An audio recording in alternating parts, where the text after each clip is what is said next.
Hello and welcome to Focus on Israel and the Palestinian Territories. My name is Paul Calvert. Zechariah 8 verse 23 from the New King James Bible says this: Thus says the Lord of hosts, in those days 10 men from every language of the nations shall grasp the sleeve of a Jewish man, saying, Let us go with you, for we have heard that God is with you. I'm with Josh Reinstein from the Knesset Christian Allies Caucus. Now, first of all, Josh, what is the Knesset Christian Allies Caucus?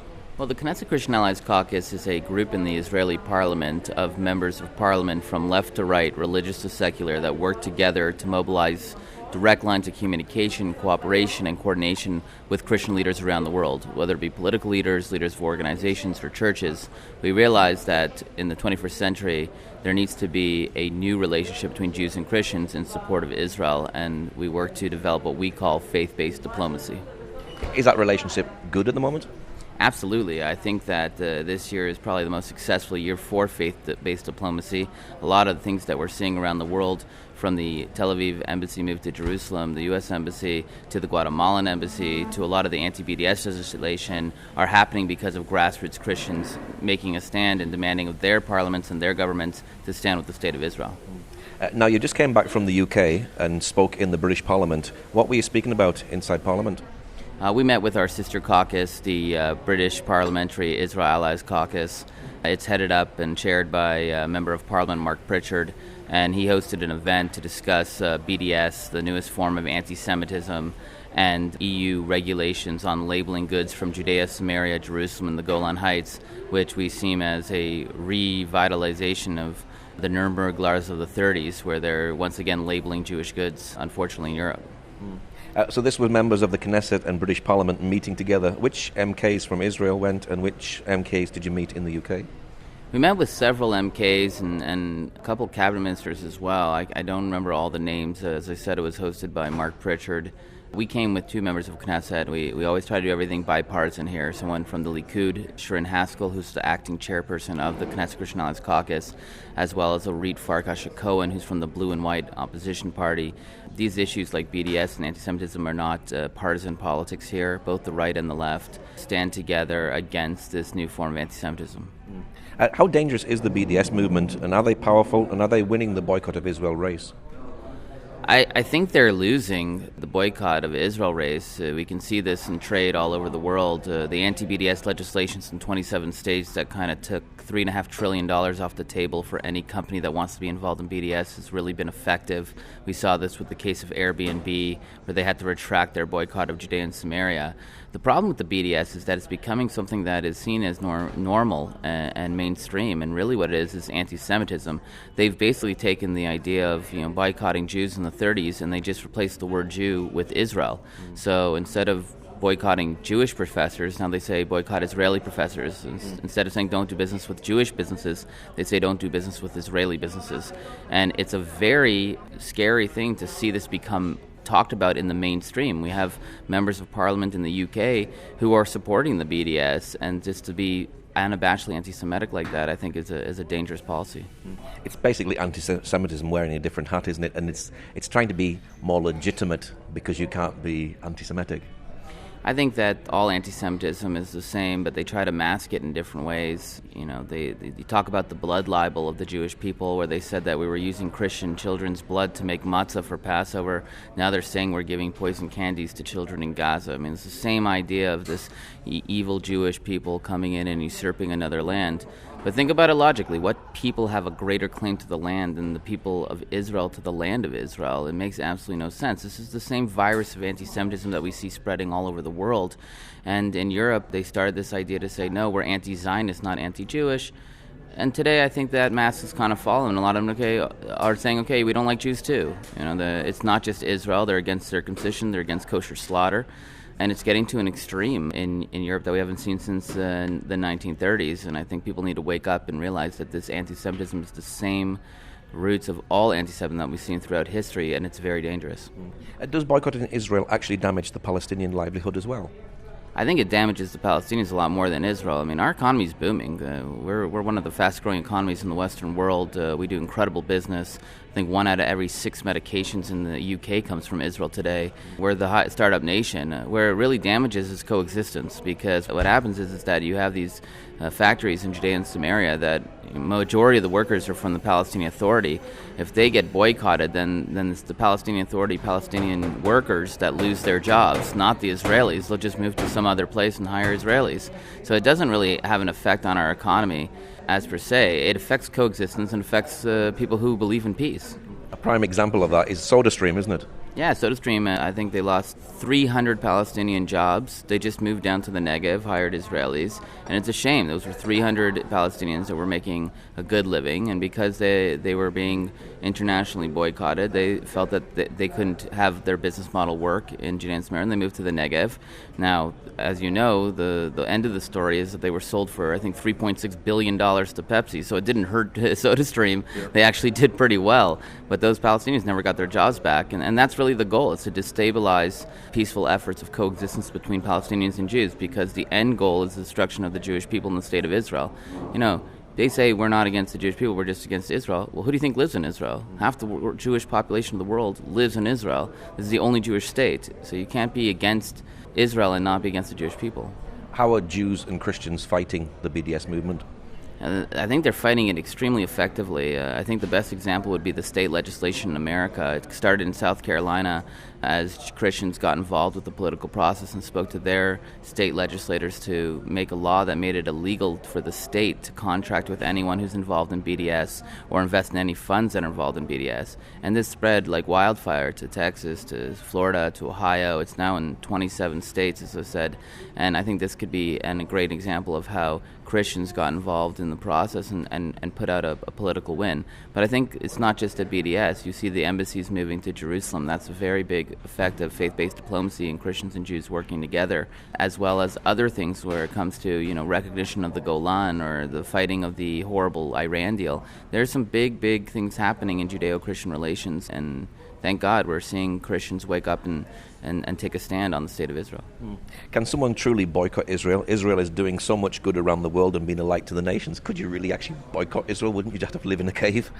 Yeah, at this point you would have to live in a cave, but I don't think they're trying to, they're not boycotting the cell phone or the laptop or the Pentium chip that was developed in Israel, or text messaging, or the answering machine, or CAT scans that are all developed in Israel. They're boycotting, people selling wine and people selling oranges, and really it's a destabilization process. What they're trying to do is they're trying to stop Israelis from hiring Palestinians, so that there is something what they call normalization, or that there's a normal relationship between Jews and Palestinians in the land of Israel. They are against that, and I think that is really the crux of the whole thing. They're anti-peace, they're not pro-peace, they're anti-Semitic, they're not pro-coexistence.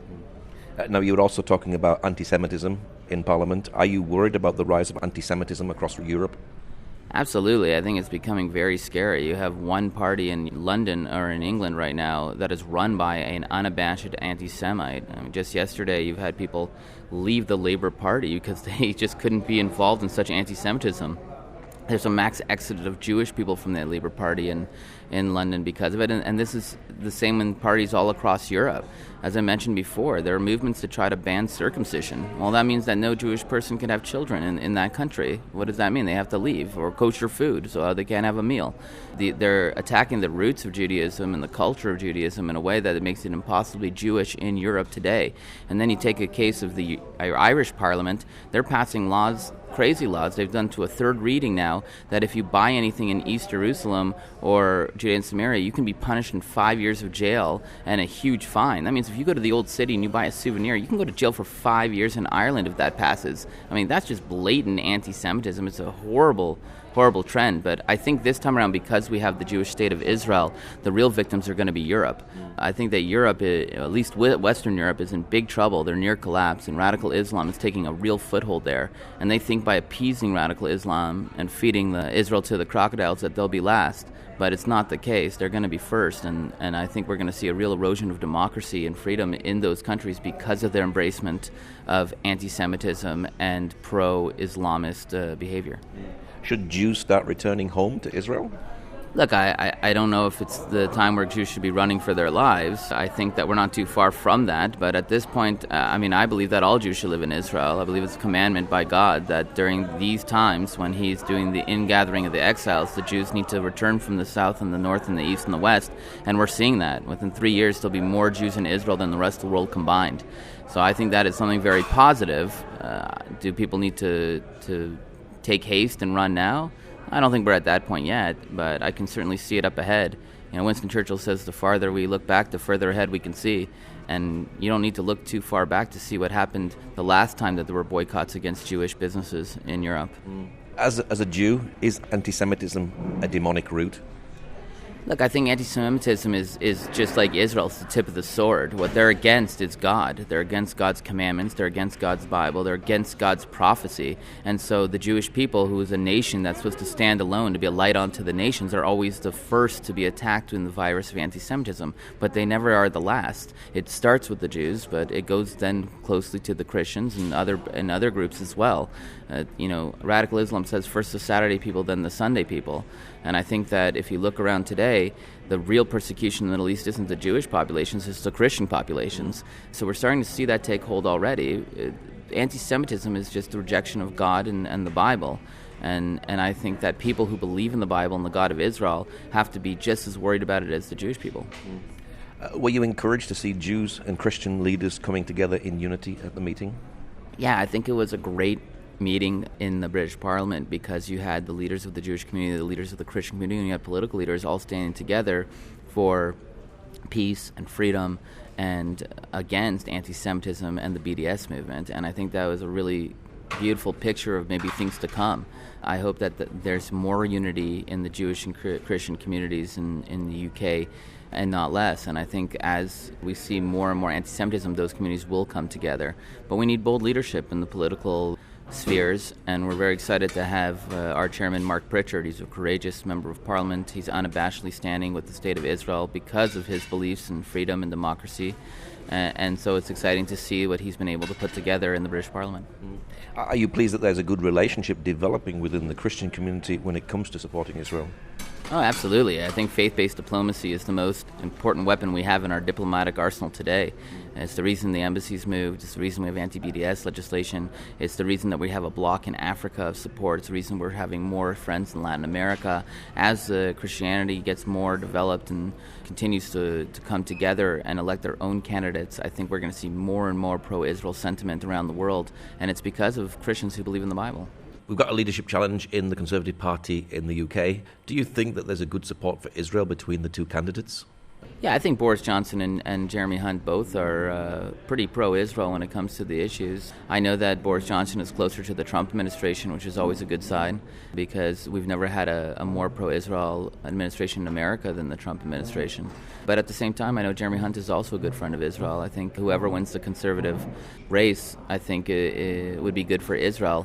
At the same time, we usually work bipartisanly, and we have great friends in the Labour Party in the UK. But I have to say that I hope whoever wins the Conservative election destroys Jeremy Corbyn, because he's an unabashed anti-Semite, and it's frightening that half the UK population can support someone that's so anti-Semitic and so open about it, and that the Labour Party has turned into this horrible left-wing version of a fascist party of the 1930s is something that's very scary and should keep a lot of people awake in the UK. What's your prayer finally for Jewish-Christian relations? My prayer is that it gets stronger and stronger. You know, these relations are something that were foretold in the Bible. It talks about the 10 Gentiles who grab the corners of that one Jew and lift them up, and that, you know, God will send a hearken to the nations, and that they'll bring back the children in their arms and on their backs. And so this is something we believe is foretold. And as Israel becomes stronger and the relationship becomes stronger, I think that the relationship between Jews and Christians will thrive and will bring real fruits, as we're seeing today. And so my blessing is that it continues and in the right direction, and that the relationship grows stronger as we continue going forward. Okay, Josh, thank you very much. Hey, thanks for having me on the show. If you'd like to know more about our show, you can join us on Facebook. Just look for Focus on Israel-Radio.